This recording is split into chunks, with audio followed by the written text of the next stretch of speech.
Armando Cungu në cilësinë e anëtarit të Komitetit Ekzekutiv të FSHF-s sot I pranishëm në ndeshjen e fundit të klubit Shkodra U17 që po shpallet kampion I Shqipërisë dhe vitin e ardhshëm luan në Super League. Profesor, sot pas pak çase do të kurorëzoni edhe ekipin kampion, pra një kënaqësi por edhe privilegj për këto djem të ri. Patjetër, kënaqësi sepse kemi të bëjmë një qytet si Shkodra. Kënaqësi shumë e madhe për faktin sepse kemi të bëjmë përsëri me një akademi shumë serioze, e cila në vite ka provuar të zgjedhë futbollista për ekipin e vllaznisë dhe jo vetëm, madje edhe për ekipet kombëtare, siç është Akademia e Profesor Tayyip Piraniçit, të cilën po vazhdon të mban këtë traditë dhe duhet të theksojmë edhe faktin sepse kjo akademi përveç dy ekipeve si tashmë janë shpallur në kampion U16 dhe U17 që do të marrin pjesë në Super League, por edhe me ekipe tjera të 15, 13 e me radhë poshtë, janë ekipet e cilët luajnë Super League pra në elitën e futbollit shqiptar sa I përket në grup moshave. Kështu që meritojnë komplimentet maksimale dhe vlerësimet maksimale për punën që kanë bërë jo vetëm sot, por në vite kjo akademi me kry profesor Tayyip Piraniçin dhe besoj që është një augur I mirë dhe një shembull për të ndjekur nga të gjithë tjerët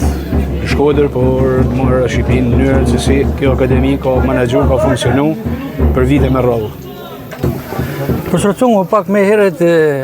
kolegu juaj ish futbollisti I vllaznisë Bergeno Bizi, duke folur për këtë sukses të klubit Shkodra, theksoi që Bizi, Armando Cungu dhe disa figurat e futbollit shkodran kanë dalë, e kanë pasur trajner për para shumë vitesh Tayyip Piraniçin, pra është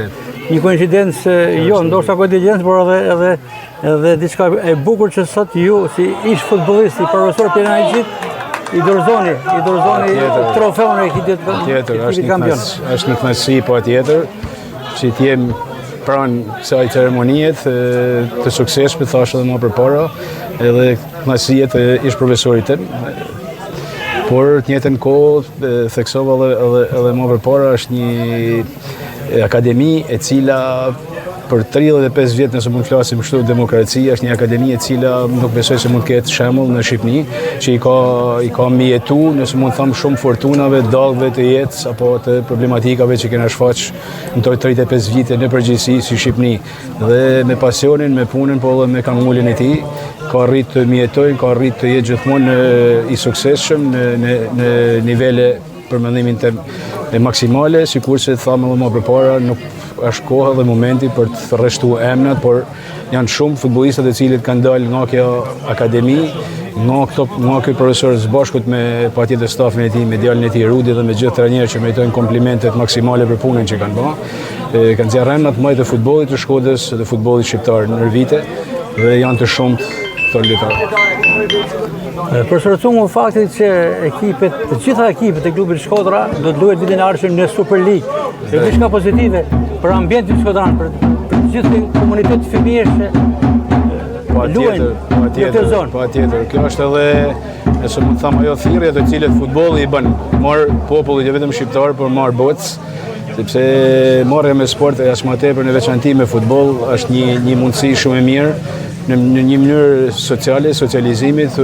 natyrshëm edhe sa I përket edhe shëndetit, disiplinës dhe larg veseve të këqija, se tashmë janë të shumta në marrë botën, kështu që besoj sporti edhe veçanti futbolli është një shembull shumë I mirë.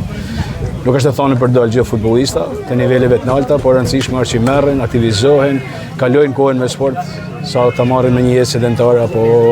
afër alkoolit, drogës e shumë veseve të këqija. Dhe së fundi urimi juaj për klubin e futbollit Shkodër, për gjithë të suksese dhe konkretisht për presidentin e këtij klubi,